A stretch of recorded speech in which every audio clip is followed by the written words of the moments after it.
The cast of the Monogatari series is quite diverse and, while people mainly focus on the female characters, there's more boys than one might at first think. There's certainly less boys than girls, but there's still quite a few. My very first video, a video that came out 364 days before this one goes live, was deciding who the best girl in the Monogatari series is. So for the anniversary of that video, and my channel as a whole, today I'll be deciding who is the best boy in the Monogatari series. I'll be going through each and talking about them a little bit as was done before finally making my decision at the end. There's really only one place we could start this off, with the series' main character and ever unreliable narrator, Koyomiadagi. Aradagi is someone that the audience gets to know quite well over the course of the show. We do see things from his perspective most of the time after all. At first, for that very reason, I thought he might be one of those blank slate main characters that viewers are supposed to put themselves in the shoes of. That wasn't the case, however. Aradagi is a character all his own. He's kind and selfless, though in actuality self-sacrificing might be a better word. He'll do everything he can to help someone in need, and while he may be depressed, he's very beloved. It's true that he's a pervert and has some questionable tendencies, but he's a good guy overall. He's been through hell, so he can afford to cut him some slack. I'm thinking we should go through this in the chronological order that characters appear in, and since these three next characters are lesser known and work as a unit, I'll do them all in one fell swoop. These characters are the vampire hunting trio, dramaturgy, episode, and guillotine cutter. My personal favorite of these three would have to be dramaturgy. He's a vampire hunting vampire who slays his own kin as a job, but he's also the most reasonable of the trio. Compared to the other two, he's pretty kind, but will still put up a hell of a fight while working. Next up is Episode, a half-vampire who hunts vampires out of emotion, out of hatred. Shunned in the world of vampires and humans alike, he takes out his frustrations on arrogant vampires who think they rule the world with their power, though he himself is pretty darn crazy with a flaming temper and wild mood swings. He is just a kid though, only about 6 years old, so we can cut him a bit of slack for that.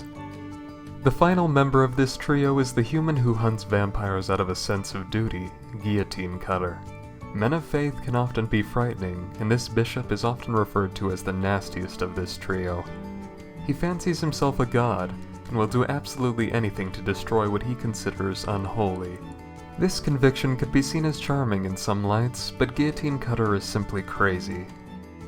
Moments after the trio comes into play, we're introduced to the wandering specialist Meme Oshino. Oshino is sort of like a foundation that people can rest on. When he's around, it's reassuring. Though many say he's sleazy, he's a friend to all, a kind-hearted lone soul who hates goodbyes more than anything. He acts like he sees through everything, and in many cases he does, but he's simply human. He's more extraordinary than your average human, but he's human nonetheless. If he ever comes off as cold, it's usually to teach a lesson of some kind. Many of the male characters in the series are experts on aberrations, but this next fellow is an expert on not being an expert. The professional swindler and conman, Kaikideshu. A liar by nature, Kaiki loves money above all else and will do just about anything to make it. The emphasis here is on just about, because underneath his lying exterior is more lies, but beneath that and some more lies he does have a good heart. Kinda, but it is good, trust me. And though he mainly spews lies, he'll occasionally tell the truth, like advising you to subscribe for new videos every Tuesday at 12:30 PM EST and join the Discord with the link in the description below. Overall, I'd have to say he's a good boy, and definitely best girl. Going chronologically, the next major guy we get to meet is Shishudui Seishiro, the first minion of Kiss-Shot Acerola Orien Heart Underblade from 400 years in the past.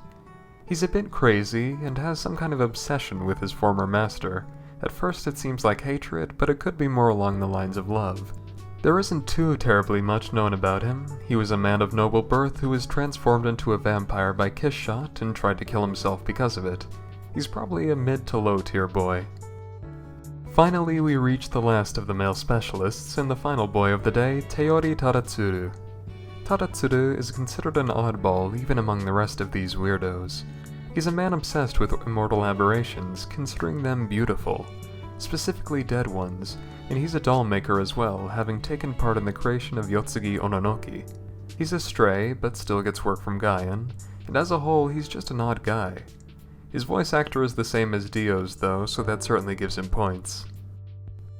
For this video, I figured I'd just do the guys that have had their faces shown and that we know the names of. It narrows down the list a bit, but for the other people we really don't have any information on them besides the basic facts. But in any case, I think it's time to announce who is the best boy in the Monogatari series. Wait, aren't we forgetting someone? Let me just take a quick look at the male character section of the Bakemonogatari wiki just to be sure, and... oh, there's Ogi.